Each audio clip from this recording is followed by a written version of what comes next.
seen a lot of things. Every time I'm out in front of people, they ask me for advice. My dear, what should I do about this?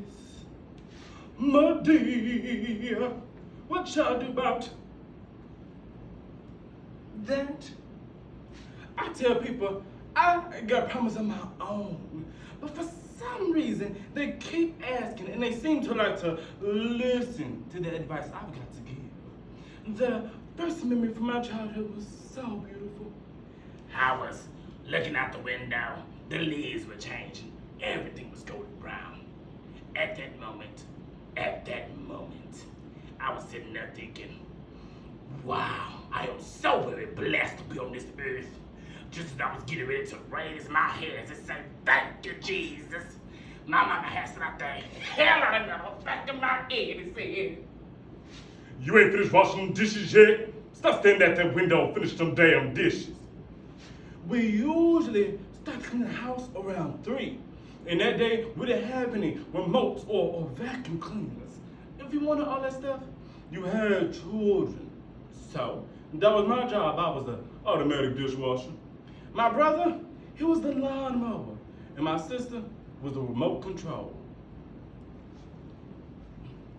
Part of Tyler Perry's inspiration for Madea was actually a real-life man. But for me, this is the spitting image of my grandmother. It was just yesterday she yelled, Isaiah, get your in here and scrub my toes and clean this damn floor. Join me in this selection where we will learn the making of Madea. Madea by Tyler Perry. I grew up in a little house in a small town named Greensburg, Louisiana. Maybe it was more like a shack. I lived with my siblings and my mother. My mother was a feisty and stern woman. She was the original Madea, and I'm Madea light compared to her. That woman was Madea over the top. She had shotguns and razors, and people would come by the house just for protection. You know, my mother was even there with Harriet Tubman. My mama Harriet Tubman, they were friends. Don't get me wrong. My mother was a very gentle, mild-mannered, a very kind and peaceful woman until you got her started. Growing up, I didn't feel ashamed about my mama. You are who you are, and growing up where you are for a reason. Because I was raised around all that foolishness, I guess I just accepted it. Man, that's why I had no problem being a stripper. You know, my stage name was Delicious. I invented the drop it like it's hard, but now I have to let it down like a swan. It's about the jiggle. Jiggling is where it is. It's like Jello. Jello is the roots of jiggle. You got to understand that. When did I know I was Madea? I must have been around 30 because Cora was a big girl when this happened. There was this one girl in the neighborhood who was having trouble with her husband.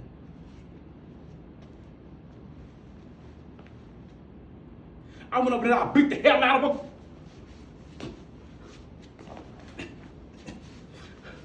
All my life I had to fight. I love Papa, but I beat him dead. But he was a pretty big man, and I surprised myself with my own strength. But that day, I learned that I have more than the strength of a man. And that girl, she said to me, get the hell out of my house. I don't want you hurting him. I realized maybe I need to keep my damn mouth shut and keep to my own business. I also learned that the power of helping people is wonderful, but not always appreciated. Now, let's get started about your children. My tip for raising your beautiful bundle of joy, making them a successful product into society, and a wonderful citizen is just a 3-word tip that my mama passed on to me, and I'd like to pass down to you. Whoop that ass. I look around here at some of these children who got no discipline and no home training because their parents are sitting around trying to be their child's friend. To hell never been your child's friend. Even if you're close in age, you still got to be the parent. These days, children need guidance. Somebody's got to stand up and say,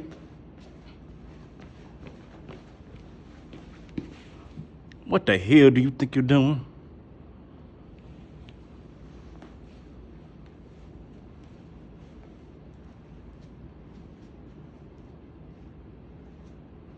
Somebody's got to put the fear back in for them.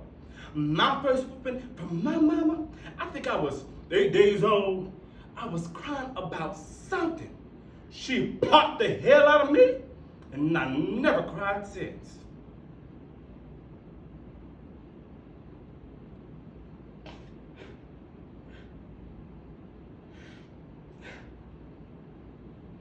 I still have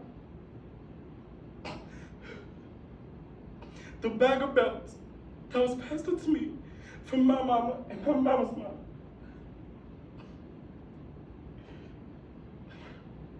That bag of belts you respected. You could know that you did something wrong if that bag wasn't where it's supposed to be. You knew how bad you were by the selection of belt for your whooping. So if he was really, really bad and did something really, really crazy, you had got the thick belt with rhinestones in it.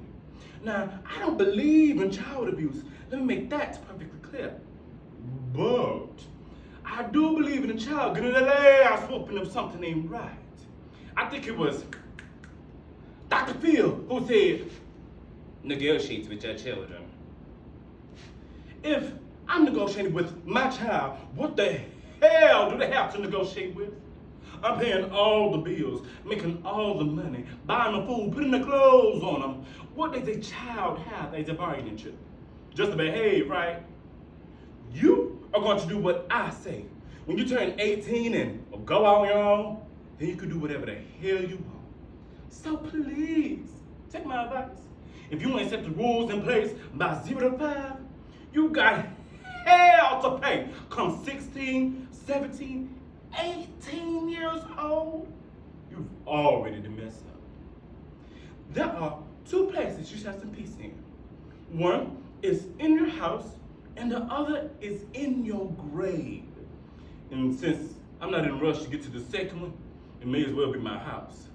Your house is supposed to be a place where you can rest, relax, and have a peace of mind without anybody in there driving you crazy.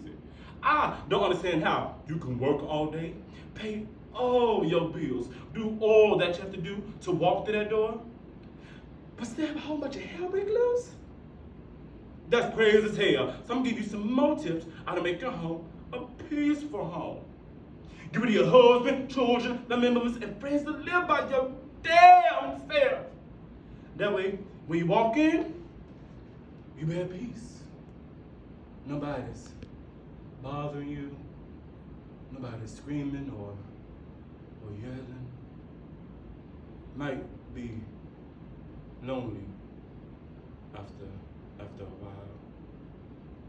Oh well, I think we all have the power to change. You don't have any choice of who you were born to or where you come from. But you do have a choice of where you go from there. I think we all have that power, each and every one of us, every day, to change our lives.